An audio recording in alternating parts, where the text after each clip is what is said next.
Bismillahirrahmanirrahim. Assalamualaikum warahmatullahi wabarakatuh. Salam Nusantara. Salam sejahtera untuk kita semuanya, saudara-saudaraku sebangsa setanah air yang saya cintai, saya banggakan.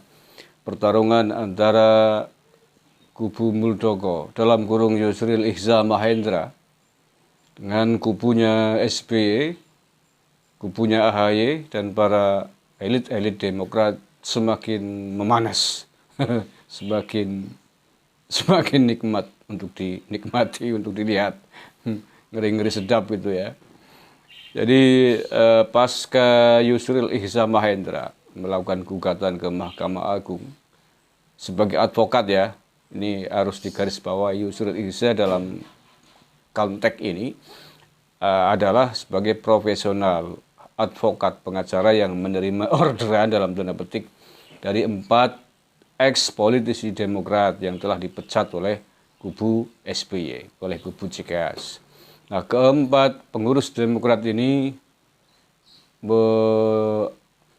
menggunakan Yusril Iza Mahendra sebagai advokat, sebagai pengacaranya untuk menggugat ART Partai Demokrat yang dianggap menurut mereka tidak benar dan menyalahi dengan sistem pemerintahan demokrasi di Indonesia ini. Nah, ini masih ramai dibicarakan dan karena itulah kemudian sejumlah elit Demokrat di kubunya AHY meradang. Bahkan kemudian ada yang mengungkit persoalan Yusril Iza Mahendra secara pribadi, nyinggung anaknya yang dicalonkan menjadi bupati oleh Demokrat, tetapi kenapa kemudian balasannya menjadi demikian. Nah, diungkit persoalan itu, Yusril Iza Mahendra kemudian tidak diam, bahkan kemudian membalas dengan sangat telak dan mestinya Partai Demokrat itu malu gitu ya. Yakni bahwa Yusril mengatakan tanpa PBB dulu dipastikan Partai Demokrat tidak bisa mencalonkan SBY menjadi Presiden RI, dan bahkan dikatakan tanpa PBB ikut berkoalisi dengan Demokrat tidak akan pernah ada Presiden Indonesia bernama Susilo Bambang Yudhoyono. Begitu kata Yusril. Jadi harus diketahui memang SBY mencalonkan diri sebagai Presiden Republik Indonesia pertama kali tahun 2004 gitu ya. Itu diusung oleh 2 partai, yakni Partai Demokrat dan Partai Bulan Bintang. Hanya 2 partai.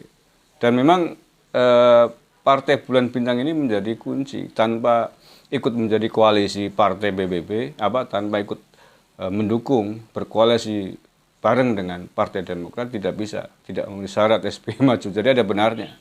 Nah, yang salah menanggapi khususnya ini para pendukungnya AHY ya, para pendukung Partai Demokrat di versi AHY, seolah-olah melihat Yusril dari mata PBB, Partai Bulan Bintang. Ini yang menurut saya salah. Padahal Yusril Iza Mahendra hanya sebatas pengacara, advokat yang menerima job dari 4 ex politisi Demokrat yang sudah dipecat. Itu loh. Ini orang-orang banyak yang gagal saya kira melihat fenomena ini. Jadi pengacara itu profesional, siapa yang mau memakainya ya, siapa yang mau membawanya itu.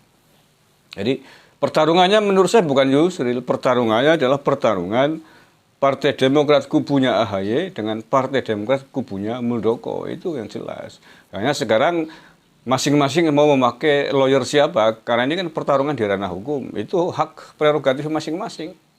Dan kebetulan hari ini adalah pertarungan antara 2 lawyer kawakan yang sangat menarik menurut saya. Ini kubunya AHY yang memakai Bambang Wijonarko dan kubunya Muldoko memakai Yusril Iza Mahendra. Semacam rematch ini, pertarungan 2 lawyer kelas kakap. Dan sejarah telah membuktikan selama selama mereka berdua bertemu di pengadilan dalam kasus-kasus besar yang ditangani antara BW Bambang Wijonarko dengan Yusril Iza Mahendra ini, sejauh ini selalu dimenangkan oleh Pak Yusril. Termasuk yang paling menggemparkan, paling spektakuler adalah ketika usai Pilpres 2019 yang lalu. Ketika Yusril Iza Mahendra menjadi pengacaranya kubunya Presiden Jokowi dan BW menjadi pengacara kubunya Prabowo. Dan BW keok dimenangkan oleh kubunya Presiden Jokowi yang lawyernya ketika itu adalah Yusril Iza Mahendra. Nah, jadi kedekatan antara Muldoko dengan Pak Yusril Iza Mahendra ini sebenarnya bukan hanya hari ini tiba-tiba, tapi sudah terbangun sejak lama.